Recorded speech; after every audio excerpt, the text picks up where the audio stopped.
Alright, welcome back to Monster Hunter World. So today we're going to be going after Brute Tigrex, or Tigrex. I say either one, the game says Tigrex, I say whatever I'm gonna say.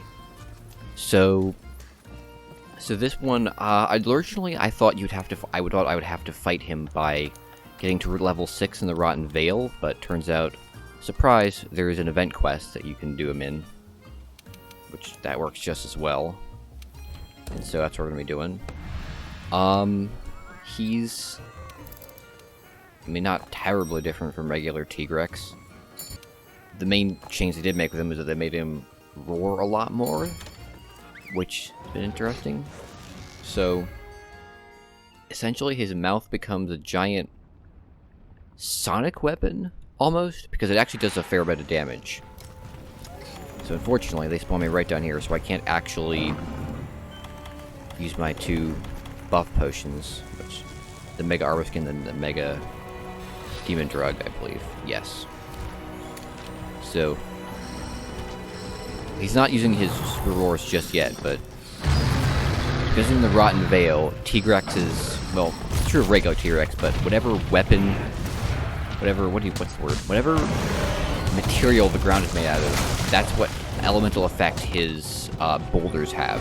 So, yeah, he's a bit jumpier as well. So, there's his roar. That actually hits pretty hard. Unfortunately, if you're wearing enough earplug jewels, and I would absolutely recommend, get earplug 5 or at very least earplug 4. You're going to need it because, good lord, he roars a lot. I've heard he actually used to roar even more, but he already roars a fair bit more than even regular Tigrex, and we're not going to go for the tail. Go for the cut wings almost immediately. You really need to break them very quickly, because once you do that, you can severely limit his mobility and his fighting capability, because he'll start to get exhausted a lot faster, and he'll begin to trip, and that's hugely important. And that attack, his spin, really do not like that one. It's not hugely well telegraphed, and you can follow up on it really quickly, so you're gonna sort of start to get into what I like to call the Tigrex cycle, where he'll just hit you over and over and over again. You never get a chance to heal or really do anything else. Yeah, and if you get too close, his roar will actually do damage to you. So just be aware. But if you have the earplug jewels on, you can actually dodge like the stun effect that he mostly has, well, most of the stun effect. So again, we're just going to focus on breaking his cut wings. Or, I think they're called cut wings on Nargacuga. I'm just calling them cut wings because I don't know what else to call them. Arm wings, whatever. Oh yeah, he actually has an attack like that. Well, that one is right there, where he can actually, well, he can redirect his roar in different directions, which I don't think a lot of other monsters can.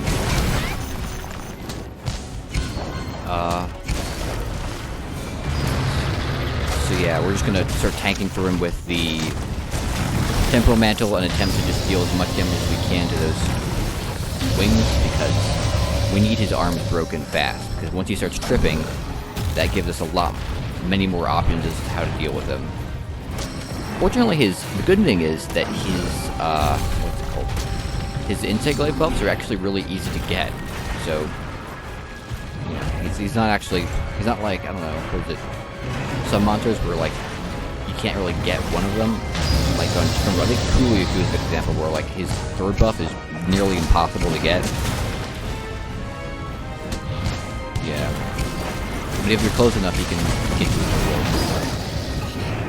And he's got a really nice... Yeah, that's really unfortunate. Down smash on him is kind of a coin toss, because it's hard to tell when you're going to get right on top of him, because he backs up like that so much, and you're like, hey, I'm going to hit him, and then he backs up, and you're like, oh, I guess not. But yeah, I use the roar usually as an opportunity to try and attack his wings. It's a really good opportunity, because when you have those earplug rules, you can use that opportunity to really effectively damage his wings. So, fortunately, he takes a nice bit of damage from lava pillar there. So our goal is to... First, we're gonna make sure we're out of the range of those Vespoids, because we don't want to get paralyzed. And I think I actually forget to give to... Yeah, I'm actually trying to get close enough to that hill. I can... It's really hard to tell what the range on that thing is, so... What I'm actually hoping to do here is to bait him under these things and have him roar while he's under them. And that's actually a pretty effective method. He actually gets exhausted here, or I don't see it just in time, so like... And so... He's also enraged, so there's no real point in trying to get a flinch counter. However, he's not enraged here, so we're gonna go bop, and he's off into the wall. Good decent range on the wall bash, well, what's the wall? Clutch Claw counter, so we can just hit him and then start wailing on his wings. And I actually brought a couple of destroyer jewels, but turns out you don't really need them. Well, not in this area at least, because yeah, so that's annoying because I end up dodging like the first head, and then he gets it getting me anyway. And then Rathian comes in, and fortunately, Tigrex, he can have turf wars with Tigrex, but we're gonna dunk pot him just because he's annoying to deal with, and I don't want to fight him here. It's easier than Tigrex, and if this was a double battle, I could probably actually take them both on, but I don't really want to. So, they're gonna have a turf war, so Rathian is gonna toss him into the ground, then Tigrex will whack him really hard, and we're just gonna take the opportunity to, 1, grab a couple of materials, why not, 2, wail on Tigrex. Well, hurt Tigrex. Because I want damage, and he did. He's actually enraged now, so no point in trying to look at the crouch clock anymore. So now I'm trying to lure him under this thing, because then I end up getting the first one, and he gets whacked by it pretty hard, and that actually breaks his right wing. So I go for the left wing, and of course my bluffs immediately run out, because I swear I have some really unlucky timing with those things. So then he goes crashing around that way, knocks down both of the, I don't know, crystal pillars. Those ones that jut out of the ground, but he knocks them both down. He's still for a second, so I figure. Fortunately, he body blocks my shot, so I don't actually knock down that crystal without any real effect. But then he roars, and that's a really good time to try and... Yeah, I massively... Somehow, I think it was... I'm not sure if the controls just messed up there or something, but I don't know. Either way, we get him. And that's, I believe, his other cut wing. And so I'm like, alright, let's go for that tail, because once we reduce the range of the tail, that attack I get really annoyed by it. What is it called? His tail spin, yes.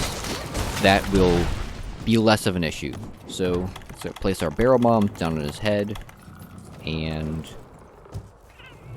now I actually remember to drink my Mega Dragon Mega Armor skin, so get our attack and defense buffs up.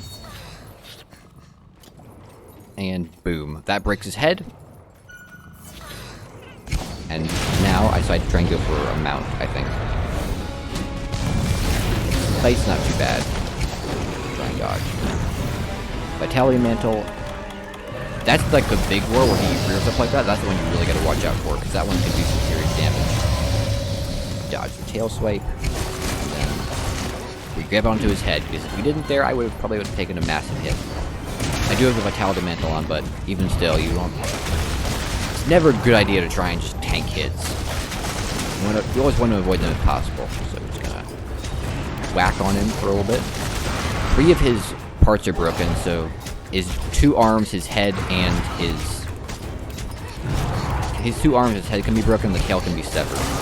And then, of course, Rathian has to come back, because he just can't stay away. I swear, a lot of these event quests, they'll have one monster that is determined to get on top of you at all times. And for this one, it's Rathian. I remember for the Rajang event quest, it was Savage Devilja who just refused to go away. Then Dota commented up, I'm like, alright, well, whatever. And then Tigrex decides he's actually gonna go away, so I'm like, alright. Cool. Awesome.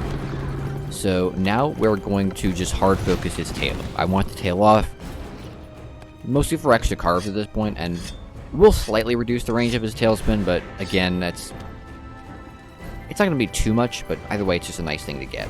And we're mainly just looking for damage at this point, because we need to kill him. Those birds are really annoying. I don't know if it's true, but I feel like the aggression of small monsters was turned up for Master Mode. It feels that way. I don't know if it's true, but I feel like I've been getting attacked by them a lot more than I used to.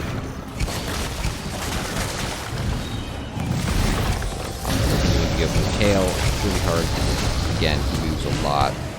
And also, that was the bird there with the temperamental was trying to dodge. Because they can actually knock you down. I think it can, yeah, there it comes off. So now we've broken all his parts, we've severed his tail. Now we're just looking for damage. We don't need anything else. Just damage. And temperamental to dodge an attack, and just continue to wail on him. I think I'm actually looking for... I'm trying to get the dot on him with the insect glaive, but he's just continuing to run away, so... I've only got 2 of our 3 buffs as well, so... I'm just going to continue to try and work around him.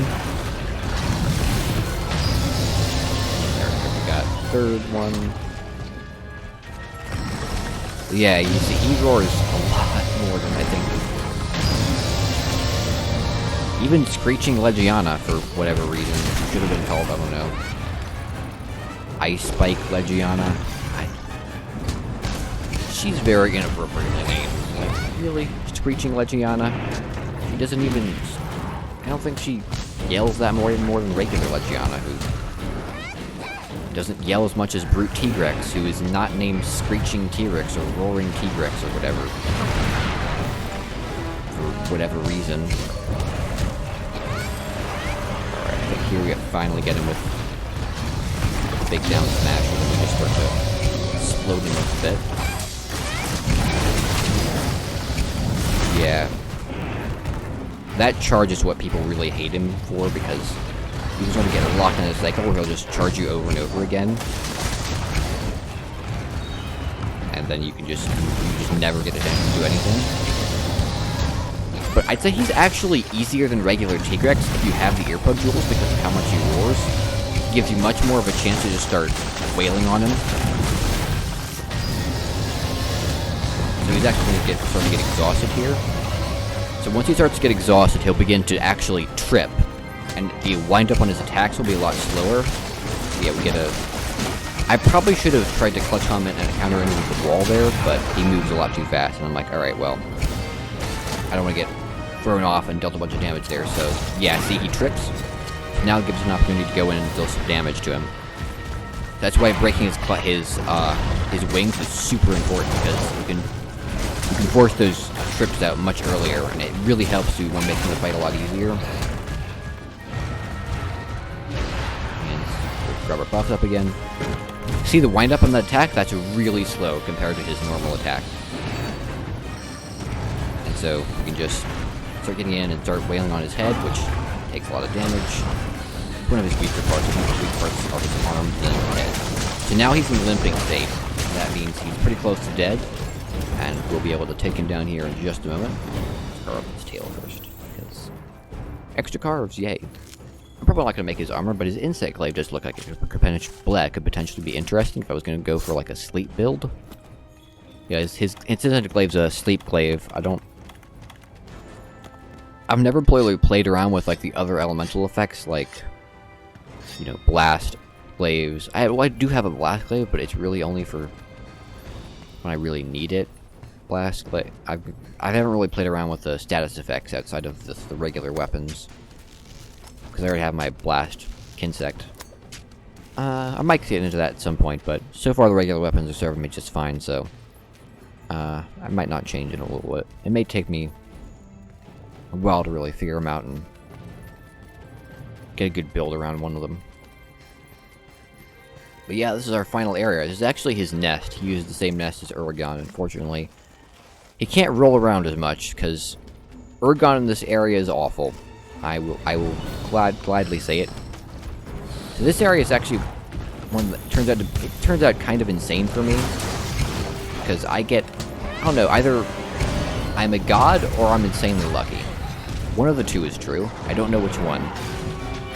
I'm going to assume I'm lucky because some of the stuff I pull here could not have worked. Yeah, he gets me pretty good there. I'm like, alright. Unfortunately, because he roars so much, he's just ignoring me.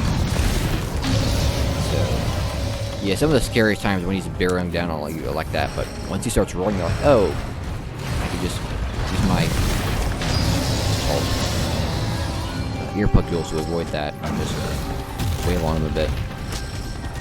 Yeah, fortunately he took me to his back part there, which means I can just sort of mount him up, and off we go. So now all we have to do is just keep wailing on his back and prevent him from doing anything, and we can see if we deal him a fair bit of damage and move him closer to death. Okay. And he's down. And now, like I said, go for the head slash wing. I think this guy's somewhere in this area. I do know how he died was actually pretty cool, but he's still growing at the moment, and so I think it's fine to go for his back parts because he's vulnerable there. And he keeps. I really don't like how much he rears back because it really throws off the glaive. Like, way more than any other weapon, I think it does. And then, there we go. Dead. Overall, yeah, you'll see me just trying to show off there. Overall, much easier than regular Tigrex, even because of the roars. Especially, well, if you're immune to the roars, much easier than regular Tigrex. If you're not, don't be immune to the roars, because doing so will give you a huge advantage in this fight. So that's like pretty much a must-have. Other than that, he's just regular Tigrex with a lot more moments where you can just hit him, which I'd say makes him much easier. And I've seen other people echo the same sentiment, so that's my stance. Easier than regular Tigrex once you get rid of the roars. Not bad, not bad. So next up, probably going to be Gold Rathian for me, because again, she looks fairly easy and not so bad. I'm actually just checking out the parts because I only got Tigrex shards from the carving. It's kind of But anyway, that will just about do it for this video. Next one should be up in a couple days when I get around to fighting Master Rank, no, Gold Rathian. Just ask you to like and subscribe and comment whatever you happen to think is relevant, and I'll see you in the next video. Peace out.